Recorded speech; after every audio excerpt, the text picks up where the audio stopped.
unfolding murder mystery at Lake Mead. The decades-long drought at America's biggest reservoir has dropped water levels so low that bodies are turning up. Fox's Ashley Soriano reports live at Lake Mead behind the Hoover Dam, about 40 miles from the Las Vegas Strip tonight.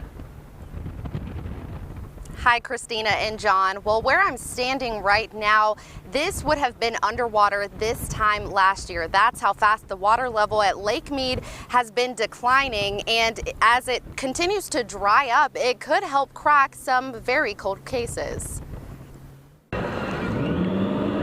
So we're making our plans and everything, and we're like, well, we saw one body found in a barrel, so maybe we'll go on a hike and find a second body in a barrel.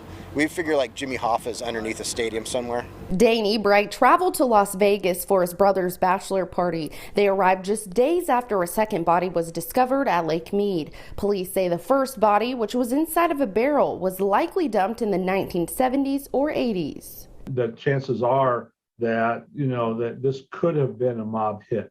It was a time with a great deal of pressure on the mob, and in order to survive, there was violence. Jeff Schumacher with the Mob Museum in Las Vegas says dumping bodies in barrels was a signature move from the mob going back to the 1800s. But Vegas detectives haven't determined whether the mob is behind these bodies. We're seeing them now because of the all-time low water level at Lake Mead. That's the white band. You can see that anywhere in Lake Mead, and that is the high water line from July of 1983.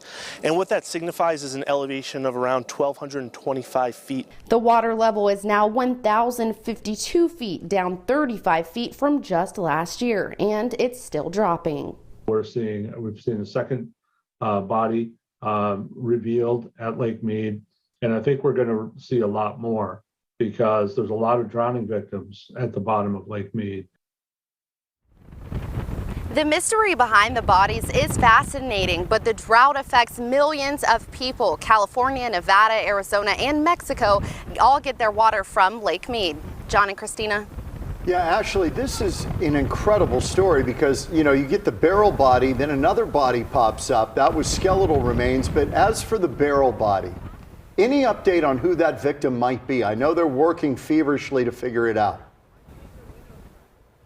No update as of now, but what we do know is that they identified the clothing to be from the 1970s or 80s. And in speaking with that representative from the Mob Museum in Las Vegas, he says that likely was not the infamous Jimmy Hoffa, considering he probably wouldn't be wearing the clothes that were determined to be from Kmart. So, right. Well, and also there's been a lot of chatter that the mob did not like transporting bodies over state lines. So if he was killed in Michigan, he's probably buried somewhere in Michigan, that they wouldn't transport him back to New Jersey, or it's too risky.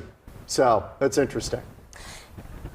Yep, that's right. Okay, Ashley, thank you. Ashley Soriano tonight.